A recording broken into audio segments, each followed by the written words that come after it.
Right, AX football, we're live again, March 3rd. This is Rick. I am body in the house, or I am B, you know what it is, about to drop some knowledge. Excellent.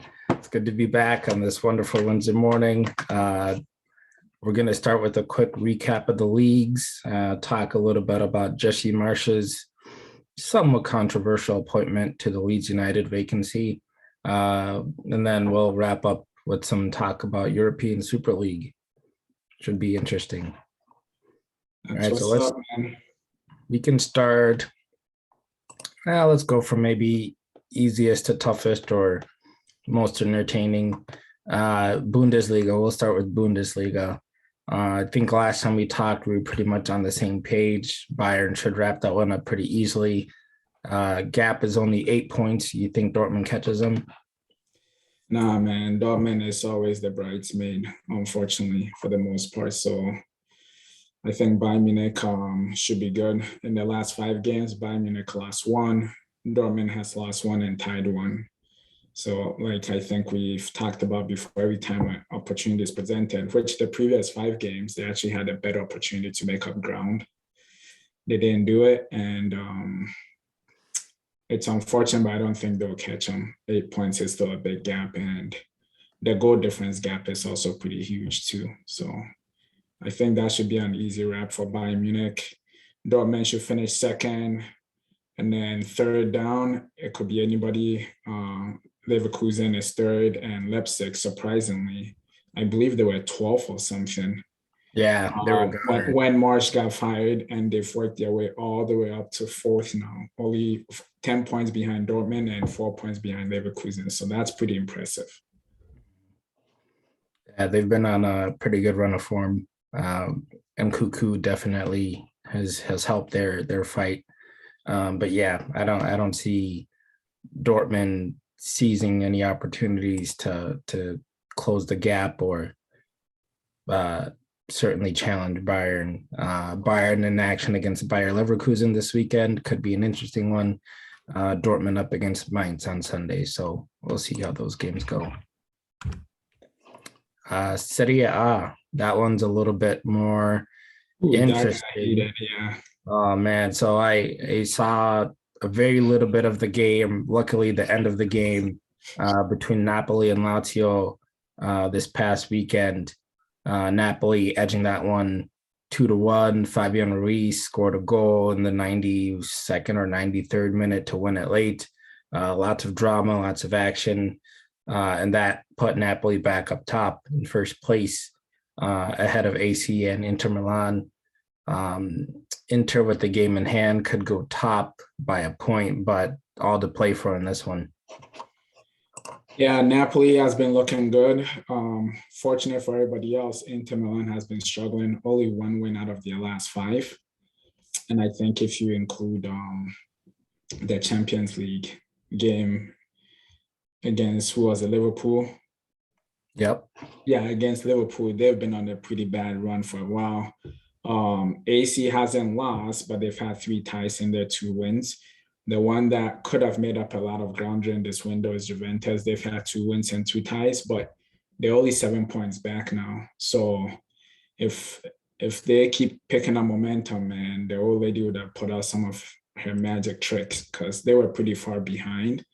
I said they'll finish top 4, but for them to be being considered as a title challenger now, that's kind of, it either tells you how good they are with the experience over the years of winning the event, or how bad the other 3 teams are, that they had literally had over a 10-point lead, 12-point lead, I think, at some point, 1 point.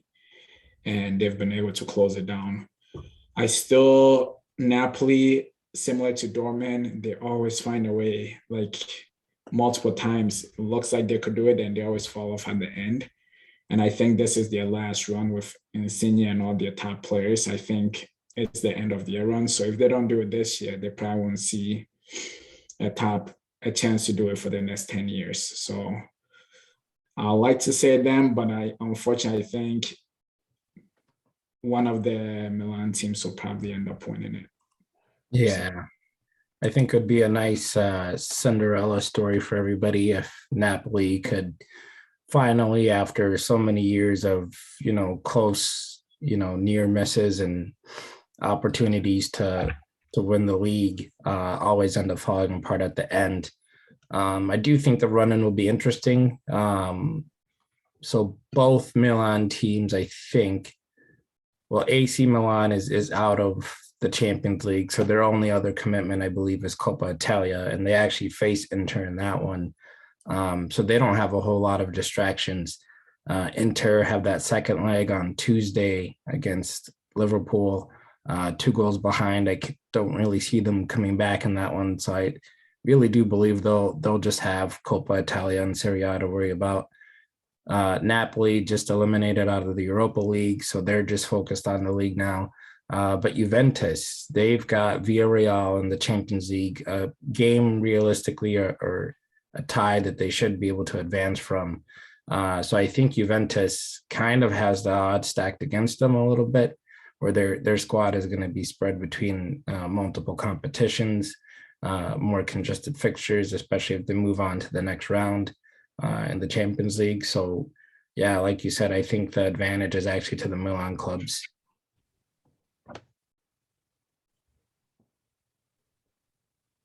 Who do we got next? Which league? We got La Liga. We'll check that one out a little bit here. Real Madrid, 6 points ahead of Sevilla. I think they will probably finish that out.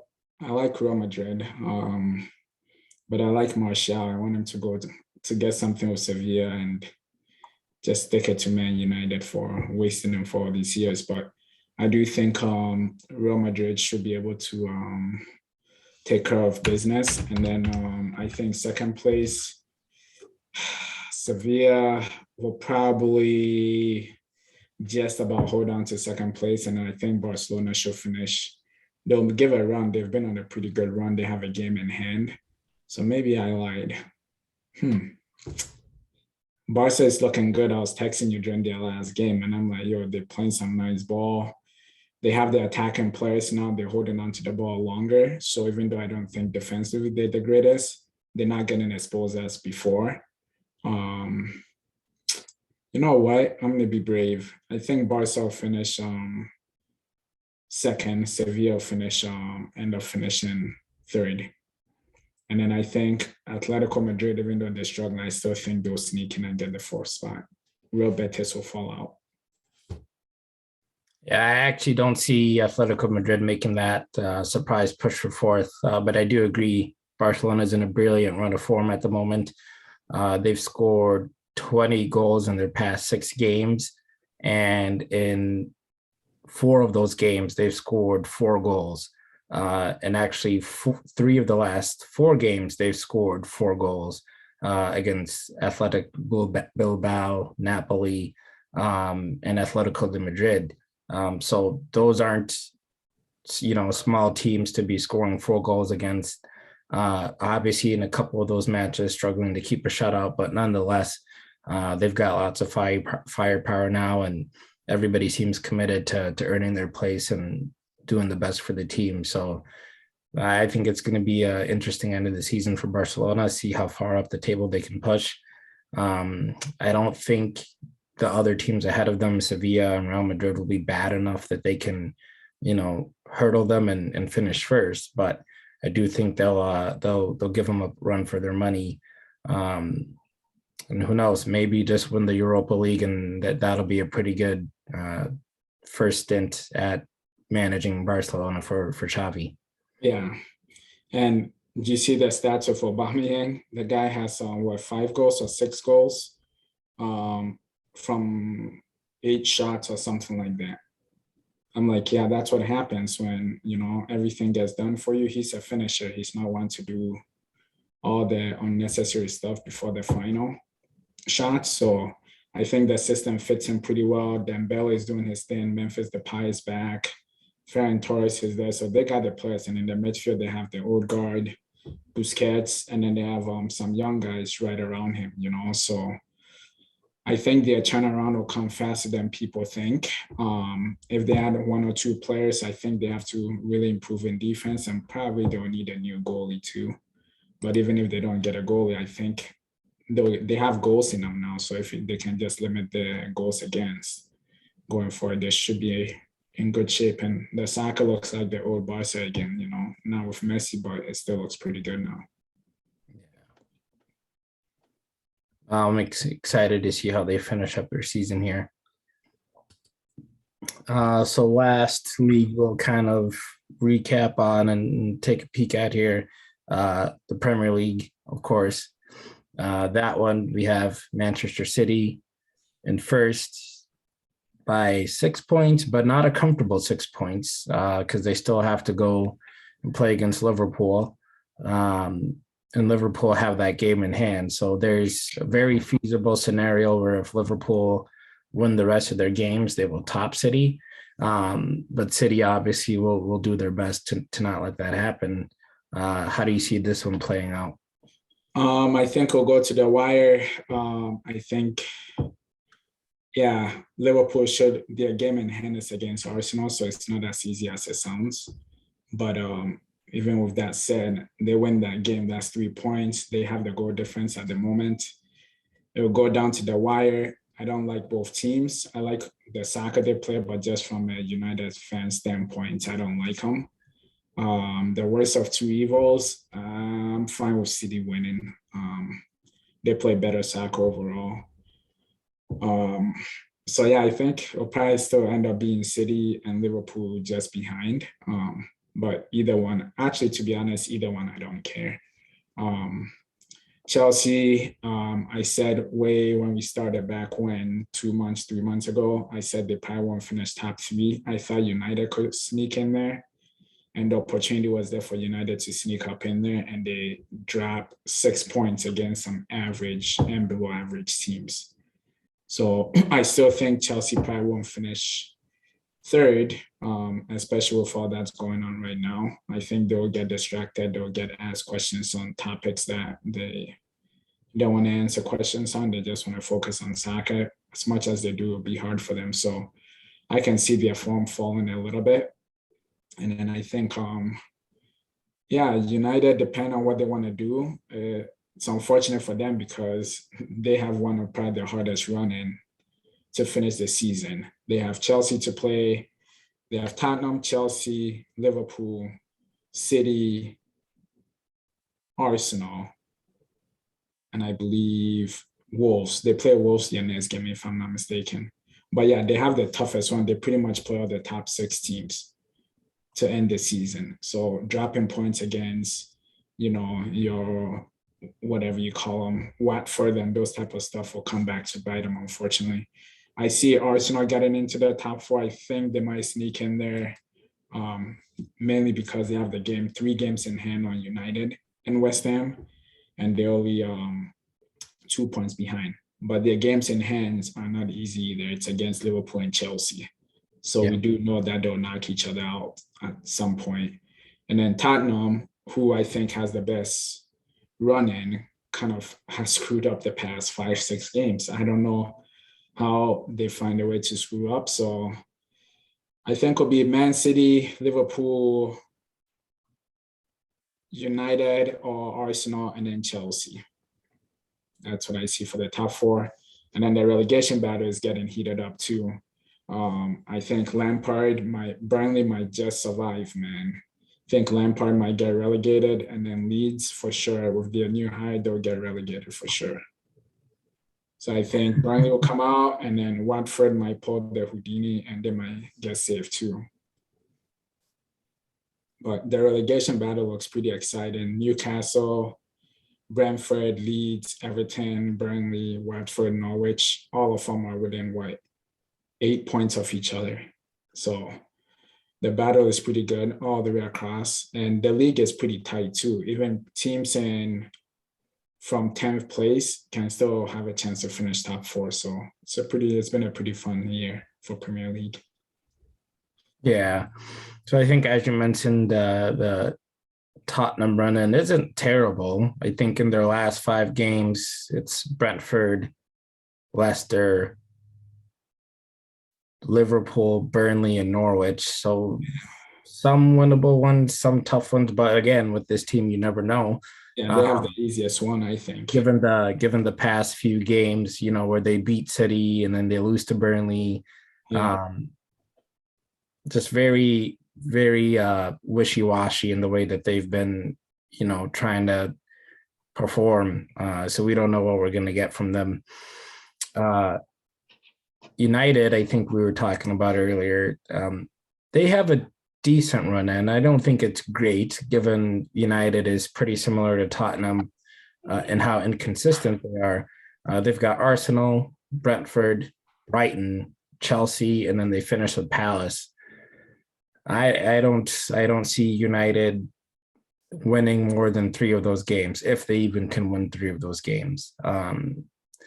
So it's going to be a tough one. And then this month in March, they've got City, Tottenham, and obviously that second leg with Atletico de Madrid. So it's not going to be an easy or, a comfortable finish of the season for Manchester United, but hopefully they can kind of buckle up and put some hard work in to finish the season off in the best possible way.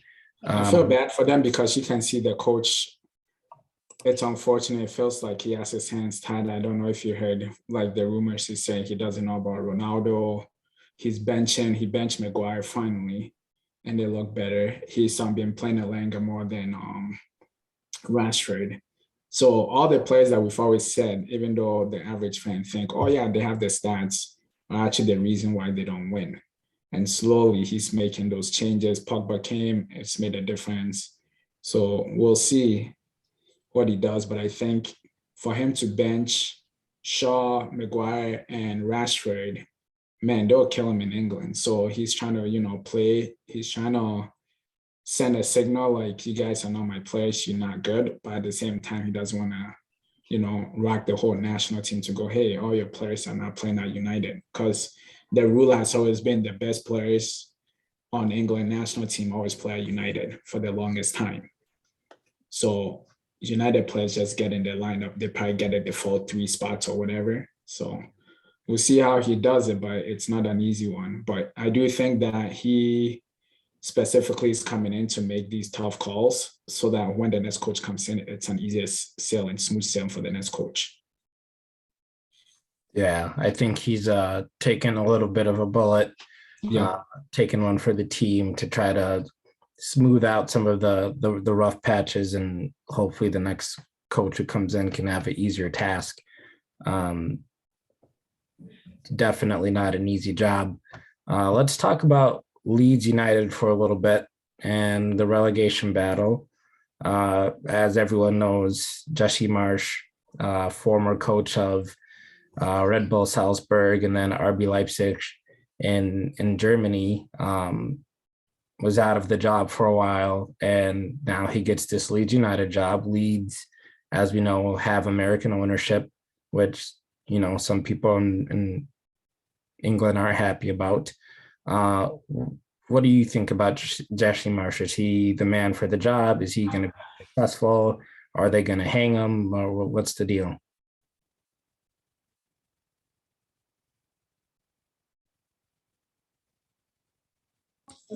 I think that one is a straight relegation, man. They're already struggling. I don't think he couldn't do it in Germany. I think doing it in Austria and then going to Germany are 2 different things. And now all the way to England, I think he will learn the hard way. There's not enough training sessions to change what Leeds have been doing for the past 3-4 years under Bielsa. So I think they were better off bringing in a specialist. One of these specialists, I'm even forgetting the Steve Bruce, these type of coaches that would just save them from getting hated. So that's what I think. I think I get what they're trying to do with the hire and everything, go American owners, American coach, try and build, because everybody wants to get people to follow their teams in EPL here.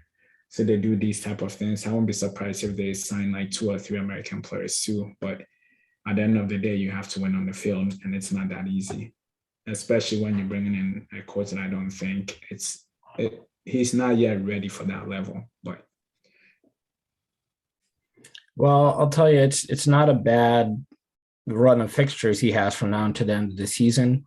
We've been watching Leeds get their butts kicked for the past few weeks under Bielsa. They've already kind of played most of the big teams. The only teams in the top six that they have yet to play this season are Manchester City, Chelsea, and Arsenal. The rest of their games, the other 10 games, are against teams who they score a similar amount of goals at. So if they just shore up defensively, they should be okay, shouldn't they? yeah, you think so. They have the attack, but I still think Bamford going out for most of the season has been a killer for them. It screwed up the way they played. And I think it's not necessarily the talent wise, but it's like anything else, right? You go from Bielsa to Marsh, the players, would they respect that coach? Especially when he doesn't have preseason. So it's literally coming in to go, this is what's going to work when they know the team that you were coming from, what happened at that last team. Red Bull was in relegation battle when he left, and now they're in fourth place in Germany. So I think that's what he'll run into, will be more of like a stereotyping thing from the players, and he won't have enough time to like gain their trust and all that stuff. So the culture is very important, especially British people going, an American coach. Even look at the assistant coach at United. Rumors coming out is that the players don't respect him. He was unemployed for 2-3 years, and then he goes to Manchester United. So yeah, I think it's an interesting appointment. And like you mentioned, there's kind of a double whammy effect. Not only that he's American, but also his track record, the way he ended things at Leipzig, not indicative that he's ready for another big profile job. So it'll be interesting to see what he can do. I think he has a pretty favorable run of fixtures. Just enough talent within the squad. If he, I think, goes in there with a little bit of maybe not necessarily authority, but clarity about what he wants to achieve, not change things too much, because I already think this is a team that plays pretty well day in and day out. But number one task, make sure they're better defensively. And if he can fix that, I think he honestly could just coast his way out of the relegation battle if he doesn't go in there and try to change too much right away. Yeah, he's bound against people who know the Premier League though and how to survive the relegation. That's the other thing. Frank Lampard is not one of those people. Not him, but I think Everton might most likely get relegated. And let's not forget, they also have an owner that's in a little bit of trouble right now with what's going on in the world. So there's money line, people worried about the future, it affects these players. So yeah, for me, I see Norwich, Watford, and Burnley going out. I think Everton will be saved by the skin of their teeth. Leeds United, I think by the end of it, will be at least 6 points, if not more, clear the relegation zone. Everybody has been saying Burnley will get relegated for 6-8 years. They survived, man. Look how far they were down, and slowly they've pulled themselves back out. They start getting their classic 1-0 wins. Every time they play during the week, man, they survive. That's why people say any new coach come to go or play to go, can you do it at Burnley on a Tuesday night in the winter? Guess what? United couldn't do it. Tottenham couldn't do it. So yeah, I suppose they've become the new Stoke in that regard. So yeah, fair enough. It'll be interesting to see. The big matchup this weekend is the Manchester Derby, of course, between Man City and Manchester United. Who do you think wins that one? Yeah, my heart tells me I hope United can win, but I know it's going to be a massacre. So I just scheduled a practice with my kids, so I don't even have to watch. No, man, they probably won't touch the ball. I will tell you this though. They have been playing better soccer. The performances have been pretty good. They just have to start finishing some of their chances. They are creating chances. It looked like team soccer, not individuals doing their own stuff. So the coach is making an impact. He just doesn't have the quality. But I think City will win it, probably 2-0. All right. Well, last 5 minutes here. a little bit of whispers, some rumors coming out that the European Super League, three clubs interested in talking about doing something like that: Barcelona, Juventus, Real Madrid. Coincidentally, those are the three teams who we know are struggling financially. So obviously, it makes sense for them to want to do something like this. How do you feel about the Super League?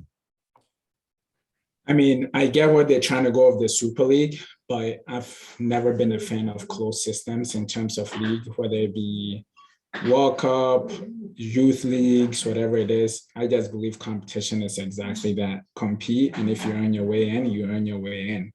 I get it. They've been the strongest team for the longest time, but it's because each year that they played in the Champions League, they earn more money, which meant they could buy more players, spend more on their facilities. Unfortunately, now it's not necessarily they're winning. There are teams that have, money that haven't won anything. So now they slowly start to challenge the traditional leaders in terms of European football. And this is an easy way out for them to go, let's create a system where we get locked in.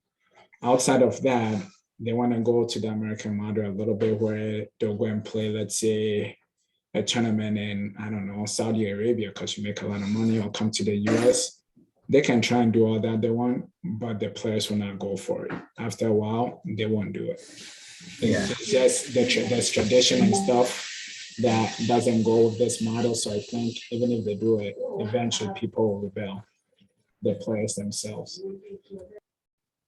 Yeah, I don't even know if necessarily the Super League is the only idea that's guilty of this, but UEFA themselves, I don't know how much people follow, but the Champions League format set to be changed for the 2024-2025 season expands from 32 teams to 36 teams. And some of the teams will qualify based on their UEFA coefficients, not even necessarily by their league.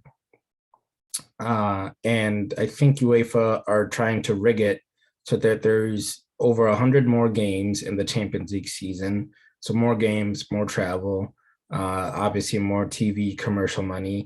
And the way that they're splitting the money up, the UEFA would keep over 50% of that. I think 51% was the figure people were talking about. So who's the lesser of two evils if UEFA is trying to milk these players and these clubs for as much money as they can and not give them their fair share of that, or the club's trying to say, you know what, we want to be in control. We want to control our assets and our competition and our travel, our schedule and all that. Because it seems like both sides are a little bit guilty of, chasing the money, the figures, the business side of things, not necessarily take into account the players' welfare and the spirit of the game, I guess. Well, that's fine, but the problem that you always have with these things, and I think you even see it in the youth level, is there's a tradition to how things have worked. Sports, I think, is a little bit different from your traditional, let's say, businesses or whatnot, even though it's still a business. And once you allow it this time, who is to know that the next group that don't get into the Super League also don't create their own thing? And then you slowly watering down competition. So let's just say these 10, the original Super League was 10 teams, right? That's fine. What if the next set of players also do their own 10 things? Then what about, you know what, for a World Cup, let's have these specific countries be the only one that play in the World Cup, right? Once it happens once, it's kind of hard to stop it. I think they need to sit at a table and all try to agree that these are the changes that are needed, but I don't think those changes should come in because a few of the bigger clubs feel threatened that everybody else is catching up to them. It kills competition. It's just not fun. So everybody makes money. The teams make money of the players. The leagues make money of the teams. At the end of the day, it's a business, and that's the field they're in. But don't try and create a monopoly. That's what I don't like. That they're trying to create a Super League saying, oh, it's these 10 clubs, there's no promotion relegation, we locked in, and everybody else, screw you. When that happens, it'll kill the league in every country. Second of all, kill like the second division and the third division. It all goes down to the grassroots, right? So everything below it get burned down. And if you create a league of 10 top teams and you burn everything below, well, obviously you never have competition. Would you ever see a Leicester come up and win the league? You won't. Leo winning the league in France a couple of years ago, right? The Bilbaos of the world, all of them will disappear. Even the Napolis of the world, I think they'll be gone. So that's my only thing against it. When it comes to that, I'm a purist in that sense, I guess. Yeah, no, and I agree 100%. I don't want to see the spirit of competition, the spirit of, earning your keep and earning your way to the top. It kills a lot of joy. It kills a lot of the Cinderella stories. And like you said, ultimately it just kills competition, not even just from the top, but just all the way top down to grassroots. I don't know what the answer is, but I think, Super League talks probably shouldn't be a thing. And UEFA, this new format they're trying to push on everybody, also shouldn't be a new thing. But I think everyone will find out, once they get closer to pushing these things into action, that nobody's really on board with it either. So we'll just have to sit tight and see how those things develop. So I think that's all the time we have for today on Eggs Football. It's been an interesting week of football, and I look forward to another fun week. We've got Champions League fixtures coming back next week for the second legs. Should be fun. Thank you, everybody. Yes, for coming in. Hopefully you got some knowledge. As always, subscribe, share, and leave a comment if you have any opinions. We'll listen to it, but it's probably wrong. So, All right, Eggs Football, this is Rick. I am Body. See you next week.